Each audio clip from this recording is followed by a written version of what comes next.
I looked at asshole, who was tying the hands of the intruder behind his back with a lamp cord, and suddenly my blood ran cold.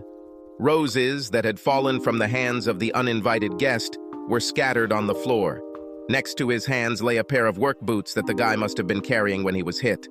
The boots were Dean's well-worn work boots. The asshole was finishing tying a knot on his bound hands, muttering, "You fucking asshole burglar, you think you can sneak up on me?"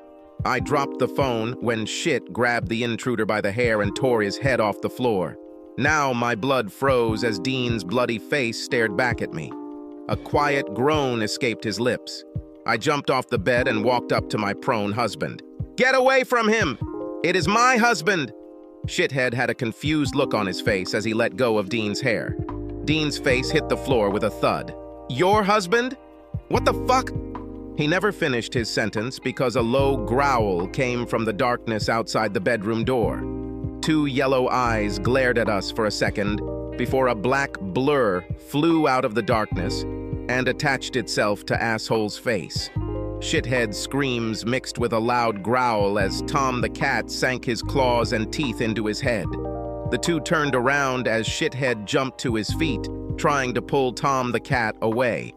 Crashing into the window, Shithead finally tore the big black cat away from his scratched, bleeding face. Tom the cat dodged a furious kick and quickly hid under the bed. The asshole was holding his face and cursing as I dropped to my knees, moving to cup Dean's head in my hands. Suddenly, pain, more severe than I had ever experienced before, shot through my left buttock. It felt like a dozen knives had been stabbed into me. Letting out a scream, I jumped up and tried to brush away the source of my pain. Tom the cat grabbed onto my buttocks and wouldn't let go as I spun around like some kind of whirling dervish, screaming in pain the entire time.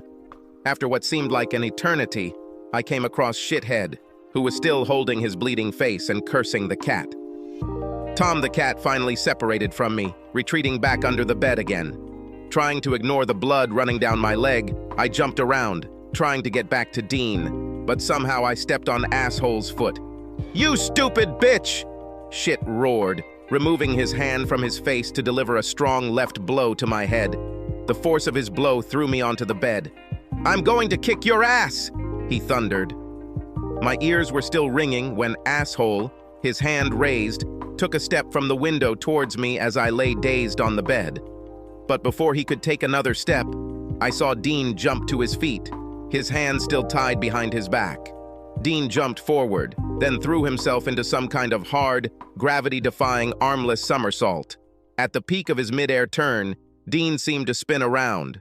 Both of his legs struck asshole in the chest and slammed asshole hard back into the wall, where he became entangled in the window curtains. As soon as Dean hit the floor, he jumped up and ran towards asshole, who was still tangled in the curtains. As Dean slammed his shoulder into asshole's stomach, sending him back into the wall, Dean turned his head to yell at me. "Run, Barb! Run! Get out of here! Call for help! I will detail this rapist!" I froze in place, staring at Dean's bloody face, his hair matted with blood, trying to hold the asshole in place with his much smaller body. The curtains were ripped off the wall as asshole raised his massive forearm and slammed it into Dean's face. There was a sickening crack as Dean fell to the ground. The asshole kicked Dean, who groaned as he rolled away from the blow. The asshole took a step forward and raised his foot high to step on Dean, who lay motionless on the floor. As soon as Shit's leg began its downward journey, a black spot burst out from under the bed, and the cat, Tom, with a piercing growl, grabbed the asshole's reproductive organs. Shithead's scream was so high-pitched that it sounded like a woman's. The screaming continued as Shithead leaned over and pounded Tom the cat, trying to drive the angry cat away from his nether regions. Suddenly, Dean shook his head and jumped up from the floor, slamming his shoulder into the stomach of the bent asshole. Dean let out a roar as asshole was lifted from the floor onto Dean's back in a fireman's carrier. Legs swinging, Dean pulled the three of them into the large picture window of the bedroom at full speed. Dean's roar, Shit's screams, and Tom's cat hissing were drowned out by the noise of breaking glass. I sat rooted to the spot on the bed, watching in horror as suddenly all three disappeared from sight. They simply disappeared outside the window into the inky, dark night. Suddenly, all their sounds become muffled, and then, nothing. There was silence for a moment, broken by the single sound of a curtain flapping in the wind from the broken window. Then several sounds as small pieces of broken glass fell from the window pane. Suddenly, there was a terrible, ear-splitting, heartbreaking scream that filled the room. It took my brain a few minutes to realize that I was screaming at the top of my lungs. Everything in my mind was like a fog, but gradually the fog dissipated, as if I was emerging to the surface of the lake after being underwater. Opening my eyes, I saw an Asian woman in a blue hospital gown, wiping my face with a cool towel. Staring back, the Asian woman put down the towel and hurried away, muttering, "I'm going to see the doctor." Turning my head, I saw Shelley sitting on a chair next to my bed. However, when I tried to sit up, I found that my wrists and legs were strapped to the bed. "Damn it!" I shouted to Shelley. "Take that Chinese nurse back and untie me." Shelley came up to me. "Calm down, Barb. You were out all day. They had to restrain you because you were belligerent. This nurse, who I think is Vietnamese, went to get the doctor. I was still struggling. Chinese, Vietnamese, who cares? Free me now. I need to see Dean." "Calm down, Barb. You're lucky I'm even here." Leroy, a black guy from a gay softball league, was one of the first to arrive on the scene the night of your event. Leroy remembered that you were my friend. He let me know that you were here and what happened. Shelley said the last part with misty eyes. My body deflated like a balloon in the memory of that night. Shame washed over me because Shelley knew what had happened. She continued, "They had to give you a sedative. The whole scene wasn't pleasant." "Don't worry. Leroy got some of his firefighter buddies to use ladders to fix the broken window on the top floor of your house. Well, even though I was released, I had to sign a bunch of papers saying that I went against the doctor's recommendations. I will make an appointment in the future. Forms to release the hospital, blah, blah, blah. I would have signed a confession to the Kennedy shooting if it would have allowed me to see Dean. However, when I saw Dean through the NICU window, it was terrifying.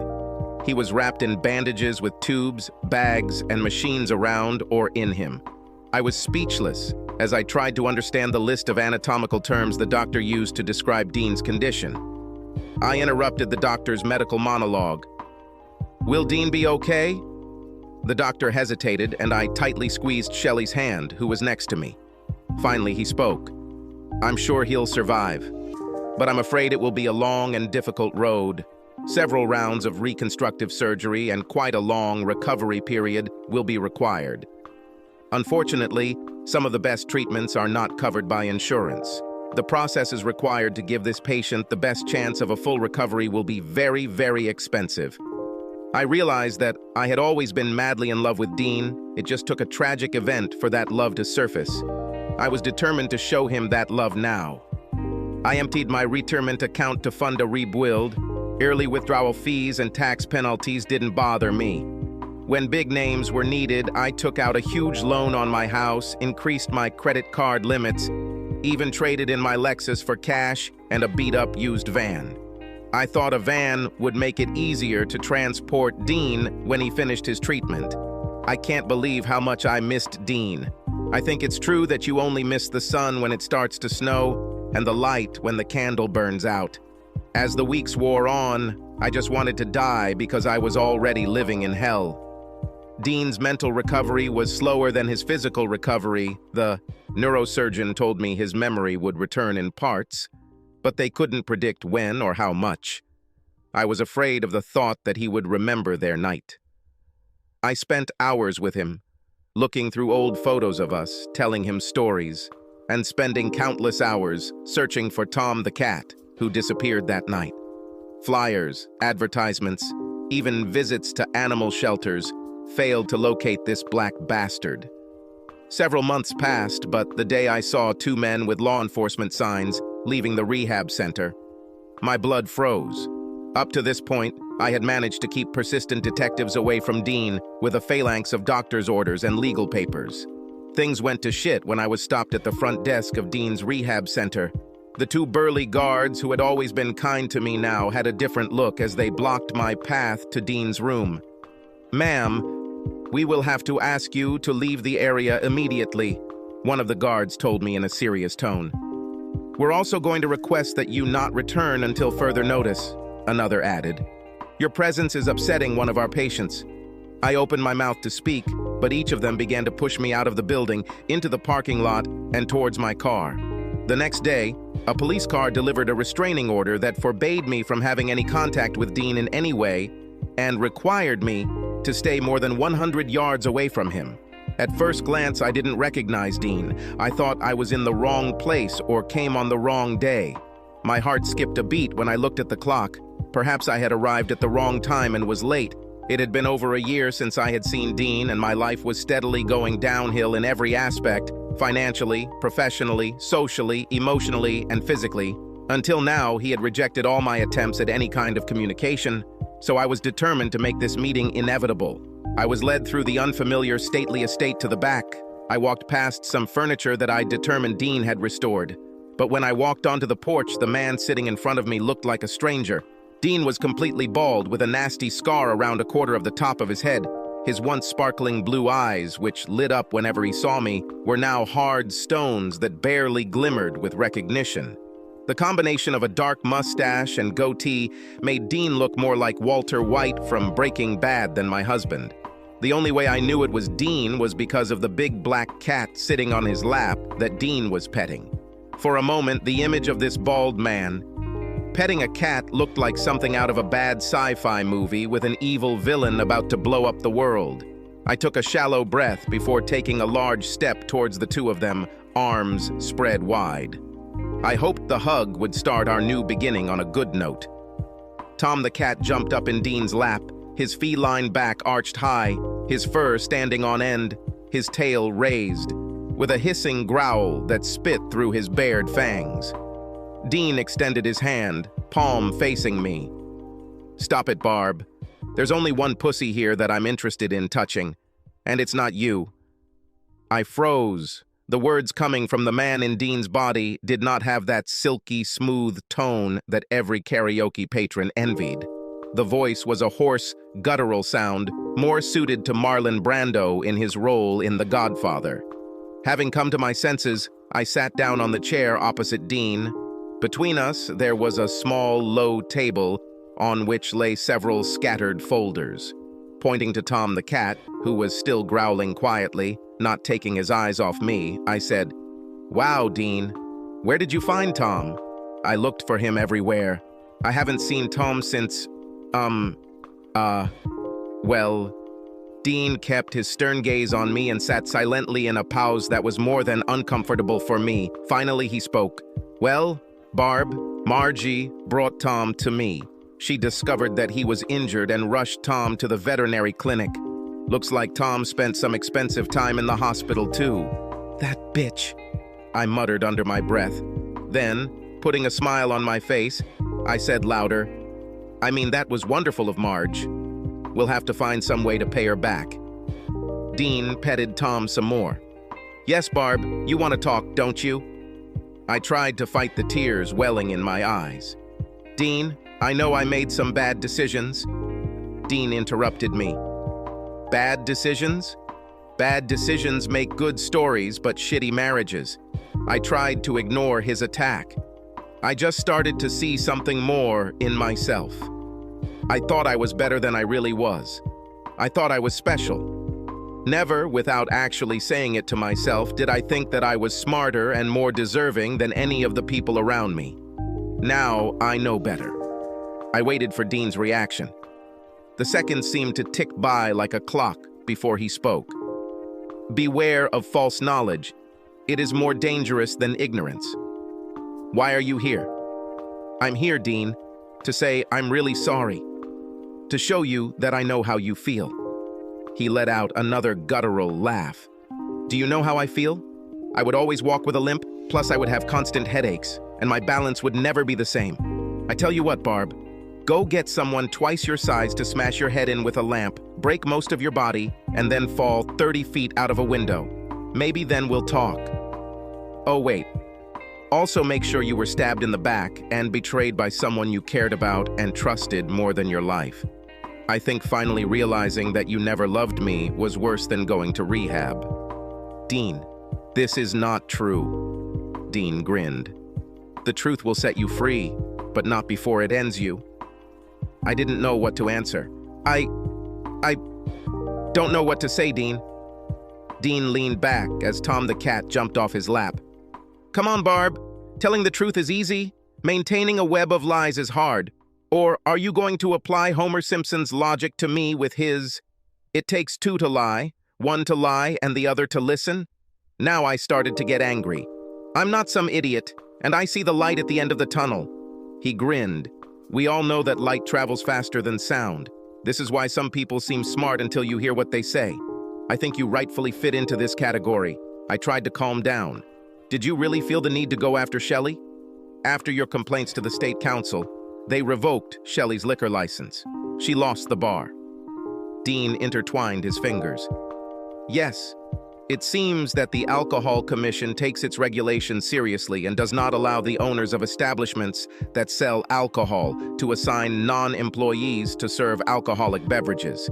Shelley sent you to this table, where they got you drunk. I see no reason why Shelley shouldn't reap what she sows. It wasn't her fault, Dean.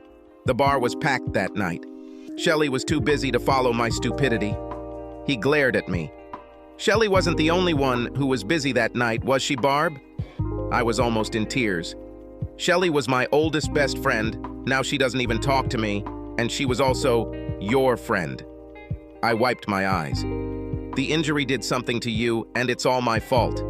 You were always such a good guy, Dean. Why did you feel you had to burn Shelley? Dean leaned forward. Burn Shelley? I guess I'm just ashes right now because you know what they say about where the nice guys finish. The good guys finish last. Never again mistake niceness for weakness. He leaned back. So, Barb, if you can't fly with the cool girls, get off your broom. It was like a nightmare. You couldn't just take it out on me, could you, Dean? Hasn't there been enough pain and suffering? The district attorney did not press any charges. Their investigation simply chalked it up to one big group riot. He pointed to a folder on the table with the state seal on it. Lies written in ink cannot hide facts written in blood. Blood? Is this what you need, Dean? My blood? You know we lost asshole's civil suit when your testimony supported his case. Dean just stared at me. I think that asshole, who will never walk again and shit in a bag for the rest of his life, deserves something better than memories of sex with you. This asshole should be happy he's still alive. Barb, Dean said, looking at me. Many people are alive only because it is illegal to shoot them. I ignored this remark. I will lose my house. They have already started taking my salary. All our bank accounts are frozen. We have no money. Dean seemed surprised. Yes, you don't have money. It was a statement, not a question. He gestured around the area. I am just a poor planner, trading my labor for meager room and board. Everything was not going at all the way I wanted this meeting to go. I took a deep breath. I can apologize a million times, but now I see that you are not ready to hear it. Just please, let's keep the lines of communication open. We will cross bridges as we approach them. Dean pulled a document from the stack on the table and tossed it to me. These are divorce papers. Sometimes you have to burn a few bridges to keep the crazy people from following you. My life continued to spin in circles for the next 16 months. I lost my job due to performance issues. It seemed like all my time was taken up with my new hobby of drinking, leaving little time for work. Going to work seemed pointless due to the fact that Shithead was taking most of my paycheck and spending endless hours trying to keep creditors at bay until my payday. There were bright spots, like the insurance coverage from my job, lasting long enough to complete treatment for an STD I caught during one of my drunken blackouts. Today was the lowest point. I waited outside what had once been my home for the bank representative to come and complete the foreclosure process. I was promised a $1,500 in cash if I kept my old house in good condition to pass on to the next owner. That $1,500, along with everything I didn't sell or pawn in my beat-up minivan, should last me a long time, along with my 4 nearly bald tires. to get me to my new job. An elderly aunt ran a combination inn tavern far to the north, near the mining towns. I was going to be with the hillbillies in the village. Not a dream job, but it provided a place to live at a price I could afford. Naturally, in my time of despair, who do I see coming towards me? The woman who started this whole chain of events. That bitch Marge. A fat cow was walking her dog, who was biting her ankle, a cigarette dangling from her lips. I silently prayed that Marge would cross the street. But that wasn't meant to be when she walked right up to me. "Are you going on bail?" Marge asked, blowing a stream of smoke past me. Yes, Marge. I'm going to help an old aunt in the north. You know the old saying, when one door closes, another opens. Barb, when that door closes, you better take a hammer and some nails, hammer it in, and keep that bitch closed." "I'm sorry?" I said, as I watched Marge's little dog lift her leg to pee on the front tire of my minivan. Marge took another drag from her cigarette. "You look like some mentally retarded Rapunzel from that fairy tale. Except that you are spinning gold into straw.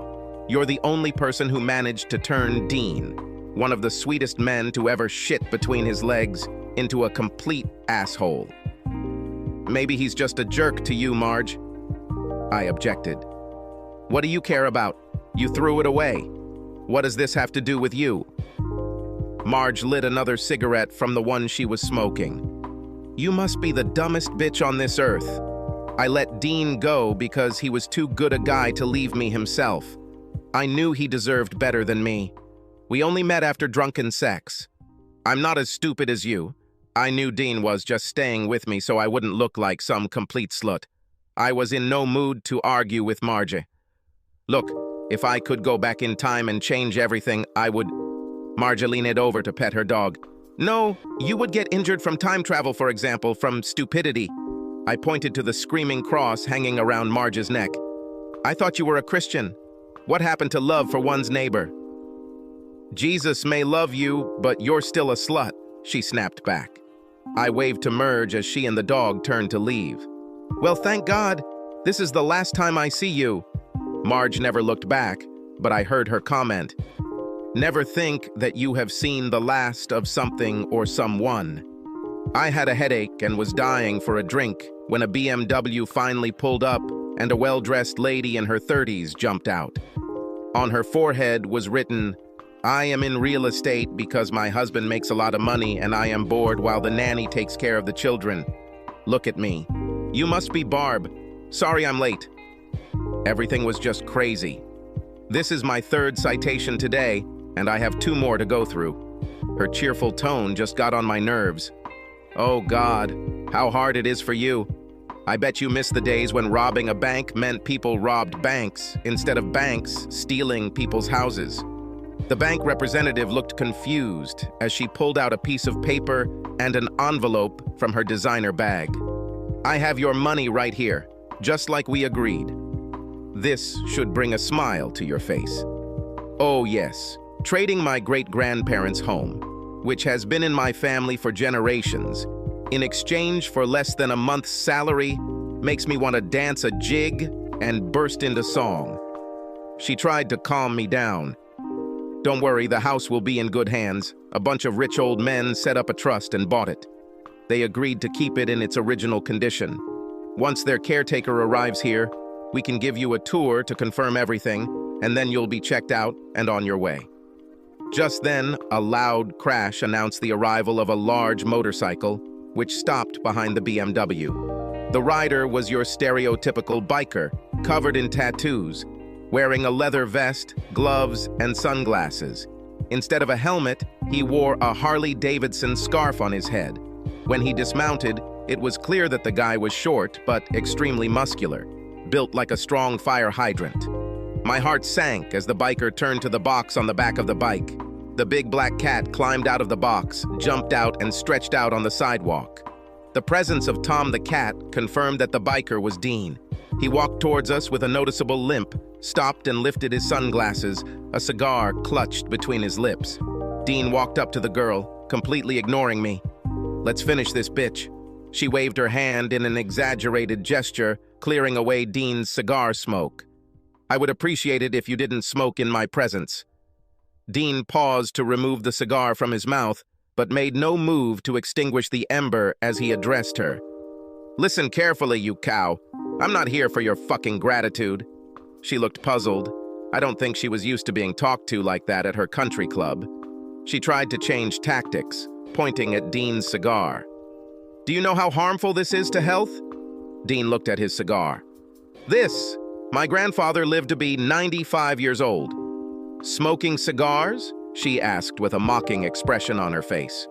"No," Dean replied, putting the cigar back in his mouth. "He lived to be 95, minding his own damn business." The girl clutched her designer handbag tightly to her chest as Dean took a step closer to her before speaking. He pointed to the house. "You're here to get your commission." Dean pointed at me.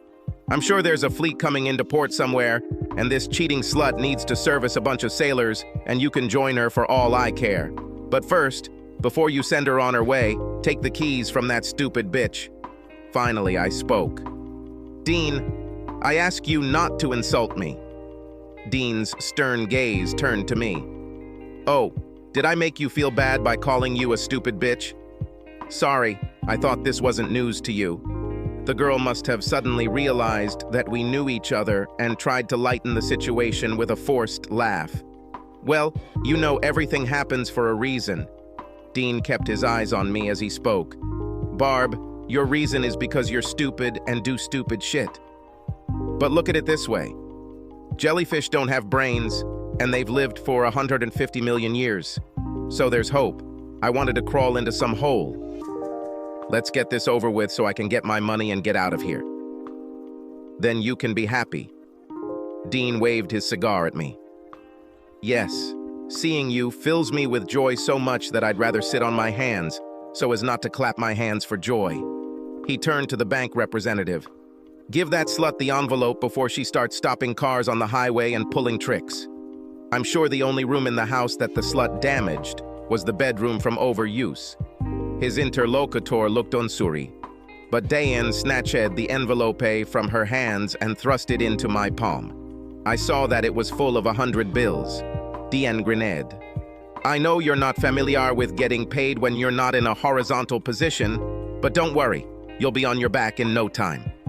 I wanted so badly to throw money in his face, but practicality overpowered my pride. I turned on my heel, walked to my beat-up car, and drove away, wiping away the tears that blurred the image of Dean in the cracked rearview mirror, standing with Tom the cat in his arms in front of what was once my home. And I remembered another old saying, Shelley's grandmother's, "If you ever want to feel rich, you should just count all the things you have that money can't buy." Subscribe to our channel so that your second chaff doesn't cheat on you, and go ahead and listen to the next story, because this story is nothing compared to the next one. If you're under 18, don't even think about listening to the next one.